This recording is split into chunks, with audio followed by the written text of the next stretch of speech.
Welcome back. Welcome back. We will have our next speaker, Matthew Kwan from Austria, telling us some problem about quadratic Littlewood-Offord. Okay, it's all yours. Thanks a lot. Yeah,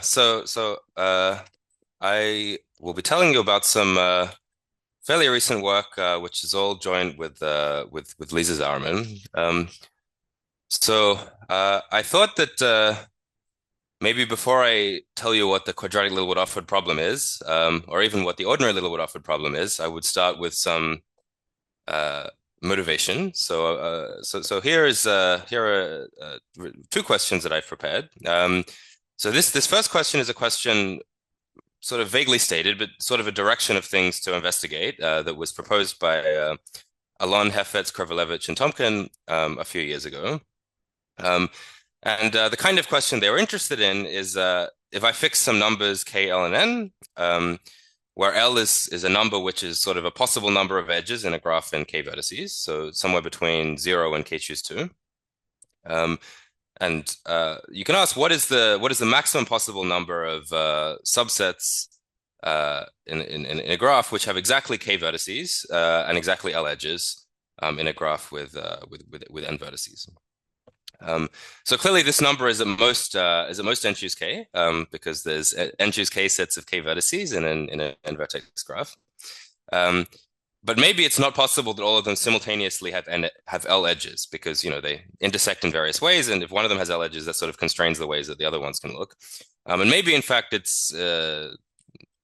can't get even close to this. Maybe the answer is in fact much smaller than n choose k. So maybe it's some sort of question about how sort of uniform or how uniform it's possible for a graph to be. And of course you can ask this for different values of L and k and n and get different answers. A second seemingly unrelated question is I believe this question was first asked by Weiss, but I think it's also kind of regarded as folklore. That if I take a random n by n binary matrix, meaning I flip a coin for each entry to decide whether it's 0 or 1, but then I constrain the thing to be symmetric. So for example, that could mean I just flip a coin below the lower diagonal and then I just reflect it to make it symmetric. Then I can ask how likely is it that this matrix is going to be singular? How likely is it that it's not going to be invertible?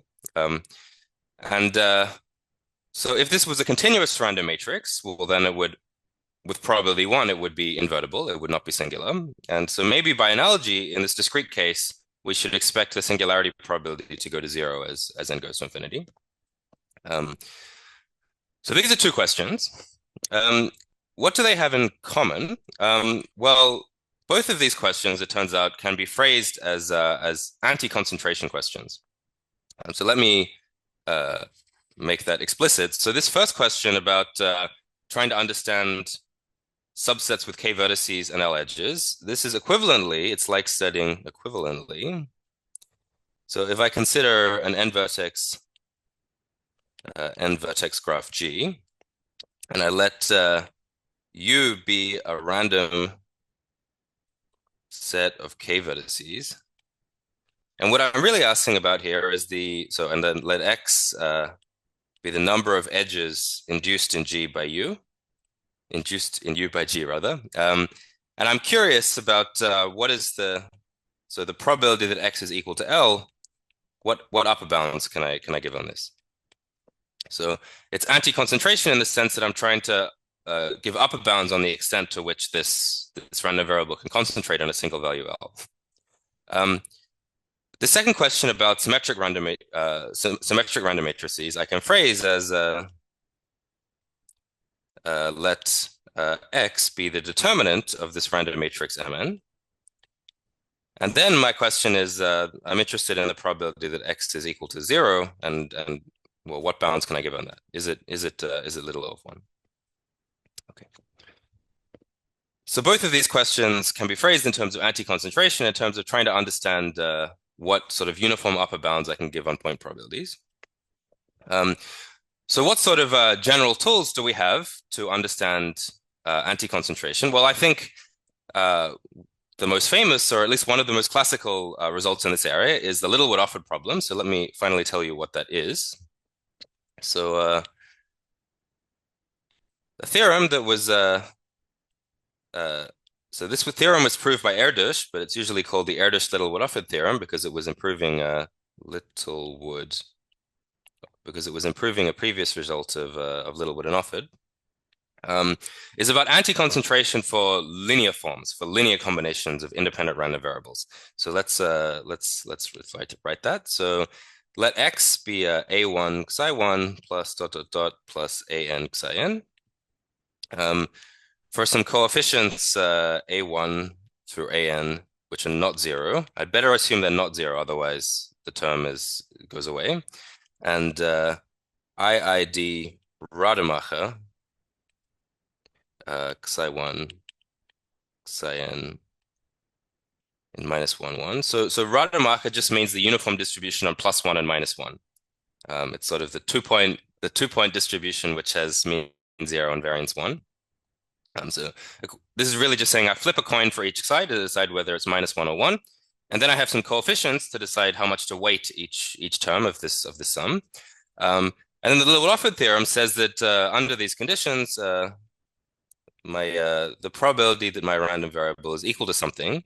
So for any number x, the probability that I'm exactly equal to x is at most n choose n over 2 rounded down divided by 2 to the n, which turns out to be something like 1 over square root n by Stirling's approximation. Okay.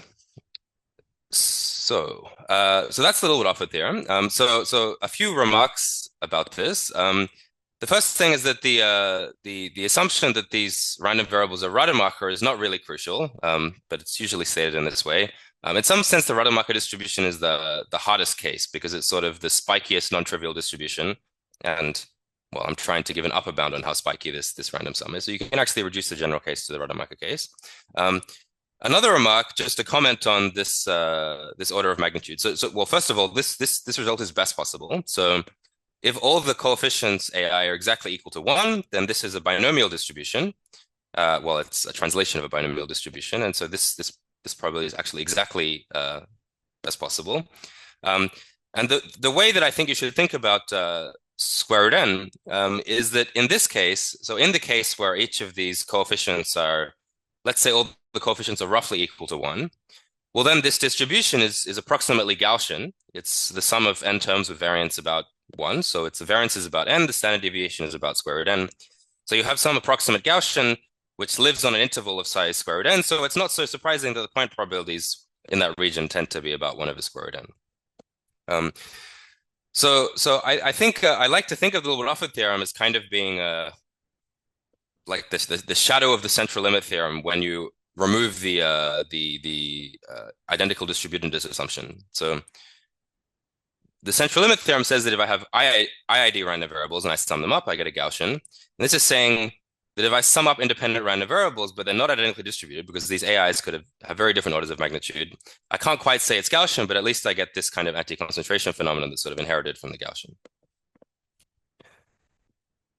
Okay. So that is the Littlewood-Offord theorem. Does it help us for either of these two questions that I started with?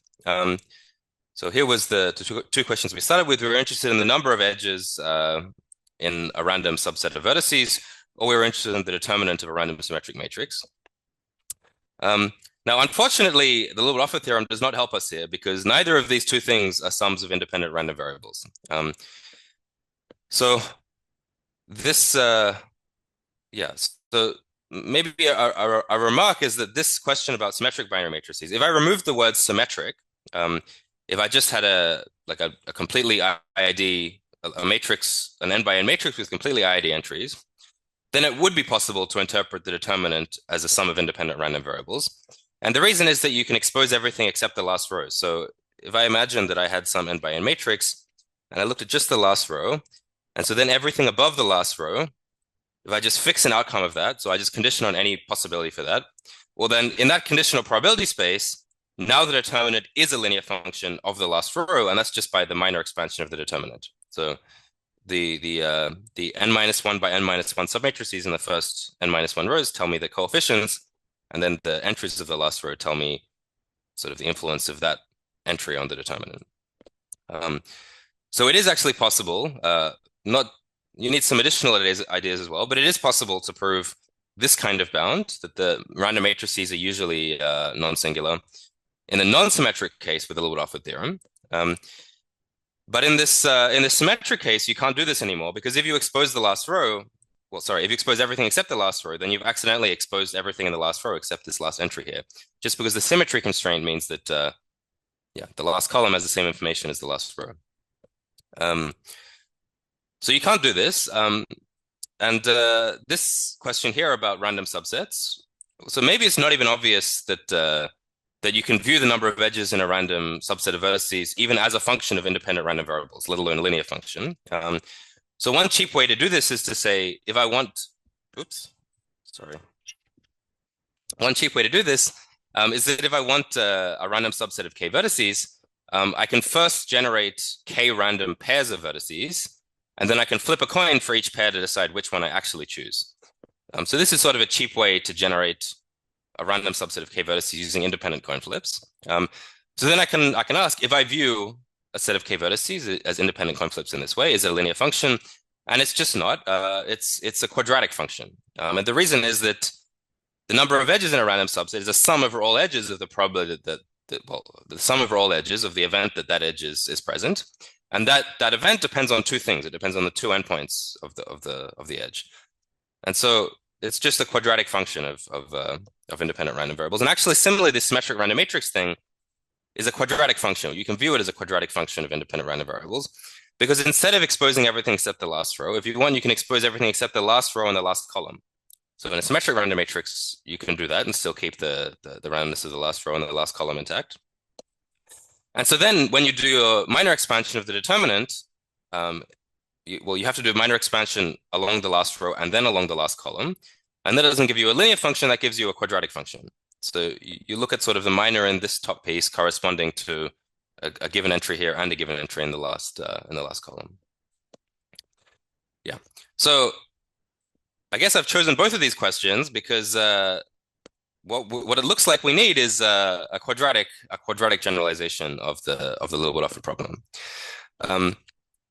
So such a generalization is known. Actually, it was proved by Costello, Tao, and Vu in their proof of. So this is not actually an open problem anymore. The fact that this probability is little of 1 was proved by Costello, Tao, and Vu, and the way they proved it was by creating a quadratic version of the Littlewood-Offord theorem.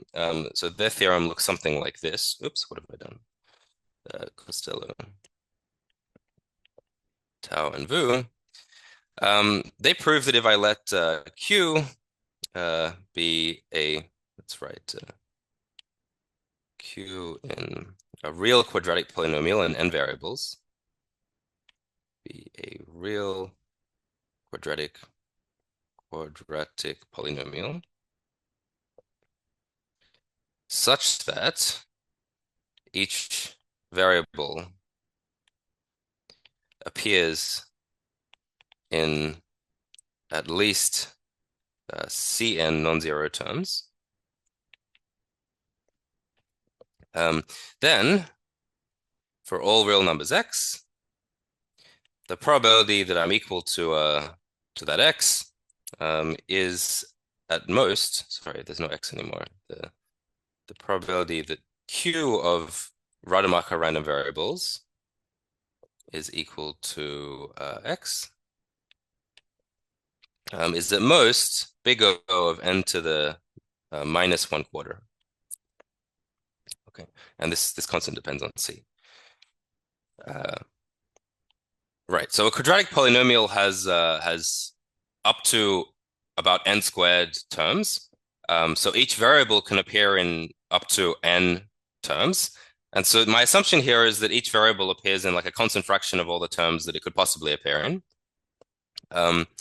And then I get an anti-concentration bound, just like the linear Littlewood-Offord problem. except that instead of a bound of about 1/square root n, I now get a bound of about n to the minus 1/4. And this is and the constant here depends on c. Yeah. So this is I mean, obviously it was a very useful theorem. I mean, it was instrumental in resolving this Weiss conjecture. But there's a few sort of questions to ask about it. One of them is this assumption here that each variable appears in a lot of non-zero terms. So actually, their assumption was slightly stronger than this, but it was something along the lines of each variable has to appear in many non-zero terms. Why do I need many? Like for the linear Littlewood-Offord problem, I just needed each variable to genuinely contribute to the polynomial, meaning that its coefficient was non-zero. Maybe it's enough just to assume that each of the variables in this polynomial actually appear in some non-zero coefficient. Now, unfortunately, this is not quite enough to prove a sensible anti-concentration bound, because quadratic polynomials can factorize, which is a thing that linear polynomials can't do. So, for example, if my polynomial was x1 minus x2 times x3 plus x4 plus so forth up to xn. Now, every variable really does appear in this polynomial with some non-zero coefficient. So every variable really does impact this polynomial. But because it factorizes in this way, if x1 is equal to x2, the whole thing is 0. And that happens with probability at least a half if I'm flipping a coin for x1 and x2. So in this case, the probability that q is equal to 0 is at least a half. So you can't hope for any sensible anti-concentration. So some kind of somewhat interesting condition on so some sort of non-degeneracy condition is necessary, and this was the sort of thing that Costello, Tao and Vu used. The other thing is this bound, the probability bound here is n to the minus 1/4. For the linear case, we had a bound of about 1/square root n. So what is the correct bound here? Well, the first observation is that you can't hope to do better than 1/square root n. Like you can't hope to do better for the quadratic problem than for the linear problem, just because you could take any linear polynomial and square it, and well, that would have exactly the same anti-concentration properties as the linear form. But maybe you can hope that even in the quadratic case, I can get a bound of about 1/square root n. And so this was almost proved by Kane. So I'm skipping some intermediate results here by various people, just for time reasons. But Kane managed to prove that in this setting, the anti-concentration probability is at most. He proved a bound that's almost as good as 1/square root n. He proved log to some constant power over square root n.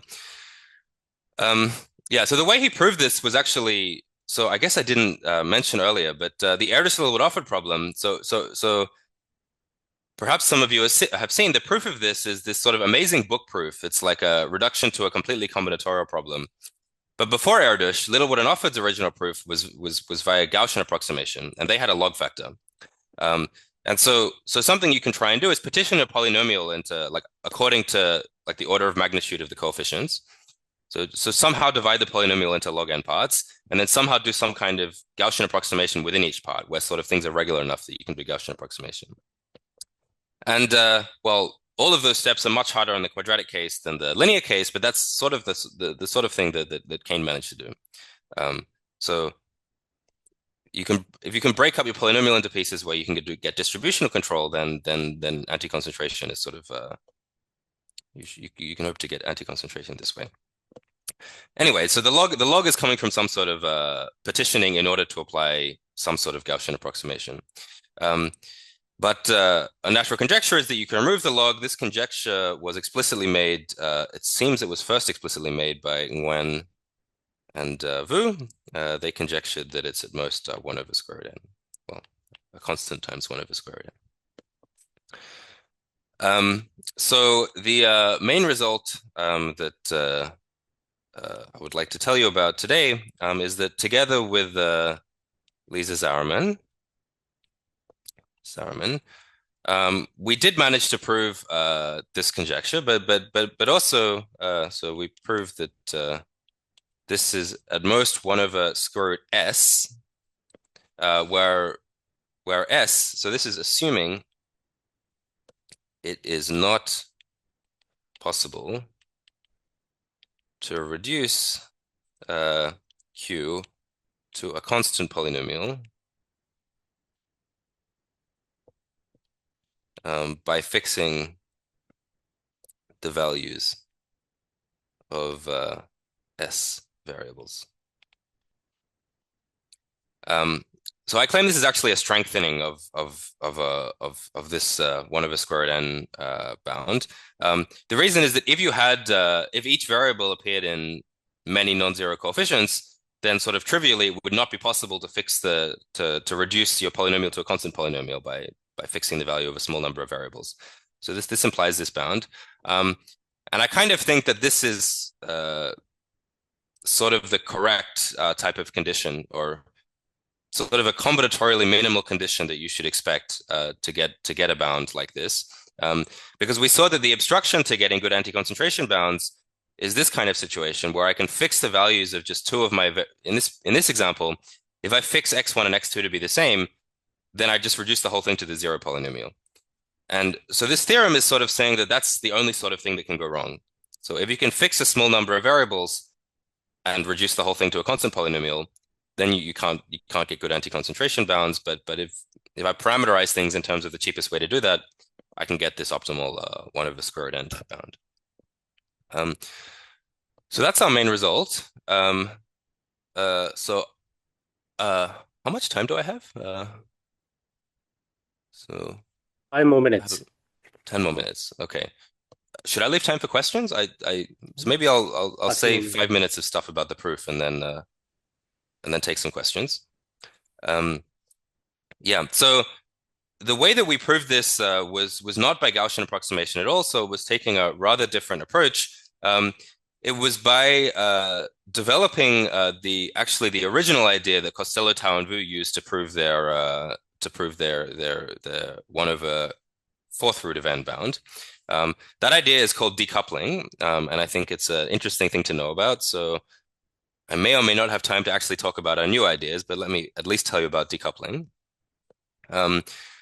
So basically, decoupling is a way to in general, it's a way to sort of reduce dependencies in a problem. But in this context, it's a way to basically transform a quadratic problem into a linear problem, or at least reduce a quadratic problem to a linear one. So here's an example of that. So I'm going to write I to be the first n over 2 coordinates, and j to be the second n over 2 coordinates. So then I can write xi as xi I, xi j. So I can just break it up into the first half. So remember, xi was a vector of Rademacher entries, coin flips. So I'm just breaking it up into 2 parts, the I part and the j part. And so this is in -1 to the n. And then I'm going to let xi I primed be an independent copy of xi I.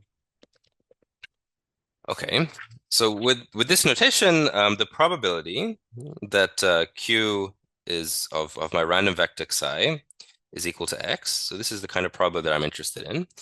By the law of total probability, this is nothing more than the expected value of the conditional probability that now I'm going to break xi into xi I and xi j. The probability that this is equal to x given xi j, so it's the conditional probability given xi j, and I average this over all possibilities of xi j. So then by the Cauchy-Schwarz inequality, this is at most the square root of the expected value of the probability that q of xi I, xi j is equal to x given xi j. Sorry, this should be a square bracket squared. And so now this thing inside the expectation can be interpreted as so this is equal to the square root of the expected value of the probability that Q of psi j is equal to X and Q of psi primed psi j is equal to X given psi j squared. Right. So what have I done here? Well, in the world where I condition on psi j, these two things are independent. So these are two independent copies of the same event. And so the probability they both happen is, well, the square of the probability that one of them happens. Okay. So I can do that. And now I can use sorry, there shouldn't be a square anymore because this is now two events. And then I can use the law of total probability. Again, this is equal to the square root of the probability that Q of psi j is equal to X and Q of psi primed psi j is equal to X. Yeah, so as combinatorials, perhaps you will actually recognize this as this can be viewed as a simple example of the proof of Sidorenko's conjecture for, I think, the two-edge path, if you sort of think about it in the right way. But what I've done here is I've sort of expressed this probability of a single event in terms of the probabilities of two sort of like partially entangled, so they're sort of partially independent but not completely independent. And what's the advantage of this? Well, this event here, if that happens, so if this event happens, then that implies that if they're both equal to X, then certainly their difference is equal to 0. And the difference of these two partially independent quadratic polynomials, this can actually be interpreted as a linear polynomial of psi j with coefficients that depend on psi I and psi I primed. So what's the reason for this? Well, so Q of psi I, psi j has sort of three types of terms. It's got terms that are like an I term squared. It's got terms that are a j term squared. Well, an I term times an I term, a j term times a j term, or mixed terms that are an I term times a j term. Now, j is the same in both parts. So the sort of the j term times j term, those terms are the same in the left-hand side and the right-hand side, so they completely cancel out. So among the terms which contain j, you've only got mixed terms. So what that means is that if you interpret this thing as a polynomial of j, it's a linear polynomial. So what that means is that I can now apply. So I guess the moral here is that linear anti-concentration implies quadratic anti-concentration